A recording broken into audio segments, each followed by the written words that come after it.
BJP नेता संजीव मिश्रा की हत्या से पूरा कटिहार आक्रोश की आग में धधक रहा है। पुलिस चुप्पी साधे बैठी है और परिजन सवाल पर सवाल कर रहे हैं, लेकिन पुलिस जवाब देने को तैयार नहीं है। कोई राजनीतिक रंजिश की बात में हत्या की बात कह रहा है, तो कोई मर्डर का कनेक्शन प्रतिबंधित संगठन पीएफआई से जोड़ रहा है। हत्या के पीछे की हकीकत क्या है, किसी को नहीं पता, लेकिन लोग इतना जरूर कह रहे हैं कि संजीव मिश्रा का मर्डर एक सोची समझी साजिश है, जो पुलिस के लिए अबुझ पहेली बनी हुई है। बीजेपी नेता को किसने मारी गोली? संजीव मिश्रा का कातिल कौन? मौत की गोली के पीछे किसकी साजिश?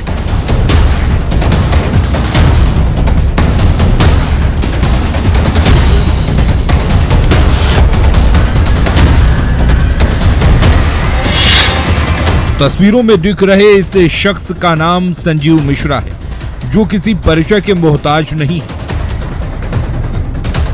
यही वजह है कि उनकी हत्या के बाद कटिहार जिले में हाहाकार मचा हुआ है।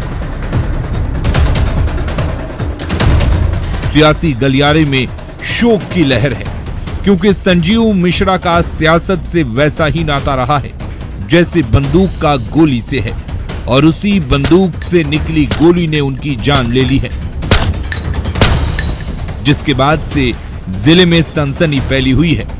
पुलिस वालों के हाथ पांव फूले हैं, जनता सड़कों पर है और सफेद पोशों का आना जाना लगा है। हर किसी के जहन में कई सवाल कौंध रहे हैं। सवाल ये कि पूर्व जिला पार्षद और बीजेपी नेता संजीव मिश्रा की हत्या किसने की, क्यों की, किसके इशारे पर की, लेकिन किसी के पास जवाब नहीं है। पुलिस चुप्पी साधे बैठी है और हत्यारे बेखौफ होकर कहीं घूम रहे हैं, खौफ फैला रहे हैं, ठीक वैसे ही जैसे कटिहार में बीजेपी नेता संजीव मिश्रा की हत्या के बाद कोहराम मचा हुआ है। लेकिन इनका था कि इनका वर्चस्व राजनीति में बढ़ रहा था, सम्मान था बहुत ज्यादा, तो उसके अलग अलग सारे दुश्मन एक हुए इनके खिलाफ। और उसमें कौन कौन है, क्या है, पीएफआई है, क्या है, नहीं है, ये तो इन्वेस्टिगेशन में ही आ पाएगा सामने। पूरी तरह पॉलिटिकल हत्या मान रहे हैं जी। इस हाई प्रोफाइल मर्डर के बारे में बताया जाता है कि पूर्व जिला पार्षद और बीजेपी नेता संजीव मिश्रा को बाइक सवार बदमाशों ने 7 नवंबर की सुबह करीब 8 बजे घर से बुलाकर बिना कुछ सोचे समझे अंधाधुंध गोलियां बरसानी शुरू कर दी, जिसकी गूंज सुनकर पूरा इलाका थर्रा उठा। गांव की फिजा में कारतूस की गंध फैल गई और देखते देखते बाइक सवार बदमाशों ने अनगिनत गोलियां संजीव मिश्रा के शरीर में उतार दी, जिसके बाद वो जमीन पर गिर पड़े और मौके पर ही उनकी सांसें थम गई।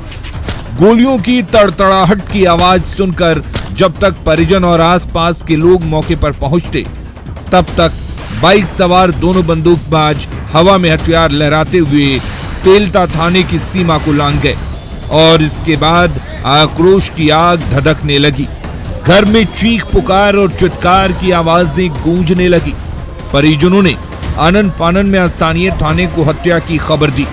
पुलिस जब तक फिल्मी स्टाइल में मौके पर पहुंची, तब तक सब कुछ खत्म हो चुका था।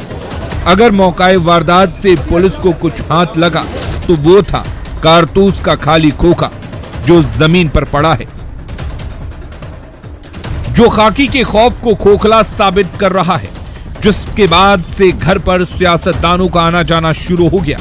लोगों का आक्रोश बढ़ता गया, जिसका नतीजा ये हुआ कि गुस्साए लोगों ने हत्या के बाद करीब 16 घंटे तक सड़क जाम कर जमकर हंगामा किया और तेलता थाने में जमकर तोड़फोड़ की, जिसे काबू में करने के लिए पुलिस वालों के दम फूलने लगे। कड़ी मशक्कत और नेताओं के हस्तक्षेप के बाद मामला शांत हुआ और पोस्टमार्टम कराया गया। वक्त जो अपडेट है पुलिसिया कार्रवाई उस तरह का जो होना चाहिए था वो नहीं हो पाया। हालांकि सांसद इस बात की पुष्टि किए हैं कि उनसे एसपी से बातचीत हुई है और 3 लोगों को हिरासत में लिया गया है। जहां तक परिवार के लोगों की बात है, उन लोगों का मानना है कि इससे पहले जो लोग संजीव मिश्रा पर हमला किए थे वही लोग इस मामले में भी दोषी है और उन्हीं लोगों के द्वारा घटना को अंजाम दिया गया है। पुलिस कुल मिलाकर बड़ा मामला है, इसलिए फूक फूक कर कदम रख रहे हैं। सही सुना आपने। न्यूज 18 के संवाददाता सुब्रत गुहा ने जब ग्राउंड जीरो पर पहुंचकर हकीकत टटोलने की कोशिश की तो पता चला कि संजीव मिश्रा बीजेपी के सक्रिय नेता थे।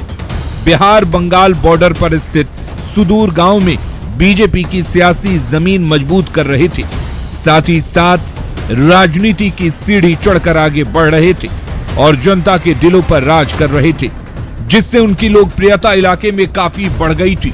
यही वजह है कि दिसंबर 2021 में भी उन पर जानलेवा हमला हुआ था। तब उनकी किस्मत अच्छी थी और बाल बाल जान बची थी, लेकिन इस बार किस्मत ने धोखा दे दिया और बेखौफ बदमाशों ने घर के बाहर खौफ की गोली दागते हुए मौत के घाट उतार दिया। जिसके बाद परिजन ये आरोप लगा रहे हैं कि राजनीतिक रंजिश में खूनी खेल खेला गया और 2021 के हमलावरों ने ही इस बार मौत के घाट उतारा है। इसमें कितनी सच्चाई है वो जांच के बाद पता चलेगा, लेकिन फिलहाल परिजन राजनीतिक रंजिश में हत्या का आरोप लगा रहे हैं।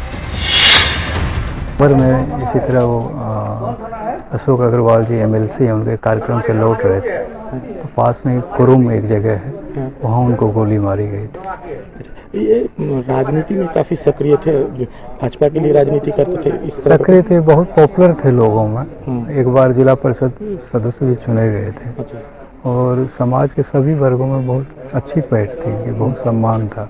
हम लोग को लगता है जो उस घटना में जो लोग शामिल थे, इस घटना में वही लोग शामिल हैं। 12-13 लोग। इस बार भी लगभग वही लोगों का नाम आप लोग चाहे जी। दिसंबर 2021 में हुए हमले के बाद मृतक संजीव मिश्रा ने 13 लोगों पर नामजद एफआईआर दर्ज कराई थी। तब पुलिस ने इसे गंभीरता से नहीं लिया था, जिसका परिणाम ये हुआ कि 11 महीने बाद बेखौफ अपराधियों ने संजीव मिश्रा को मौत के घाट उतार दिया, जिसके बाद से तरह तरह की चर्चाएं और आशंकाएं व्यक्त की जा रही हैं। मर्डर से प्रतिबंधित संगठन पीएफआई का कनेक्शन भी जोड़ रहा है। ऐसे में सवाल ये है कि क्या संजीव मिश्रा की हत्या के पीछे पीएफआई का हाथ है? क्या पीएफआई ने ही हत्या की साजिश रची है? अगर नहीं तो क्या पुरानी अदावत में हत्या की गई? क्या चुनावी रंजिश में कटिहार रक्त रंजित हुआ है? अगर नहीं तो बीजेपी नेता संजीव मिश्रा का कातिल कौन है? हत्या में कौन कौन लोग शामिल हैं? ये वो तमाम सवालात हैं जिसके जवाब परिजन तेलता थाना इलाके की जनता के साथ साथ पूरा कटिहार पुलिस महकमा से मांग रहा है। आरोपियों की गिरफ्तारी के लिए गुहार लगा रहा है, लेकिन पुलिस चुप्पी साधे बैठी है। पुलिस के पास कोई जवाब नहीं है। ऐसे में देखने वाली बात यह है कि पुलिस कब तक इस हाई प्रोफाइल मर्डर की गुत्थी को सुलझाती है, हत्या के पीछे के सच से रूबरू कराती है, कातिलों के चेहरे को बेनकाब करती है और जेल की सलाखों तक पहुंचाती है, जो एक अबूझ पहेली बनी हुई है। न्यूज 18 के लिए कटिहार से सुब्रत गुहा के साथ ब्यूरो रिपोर्ट।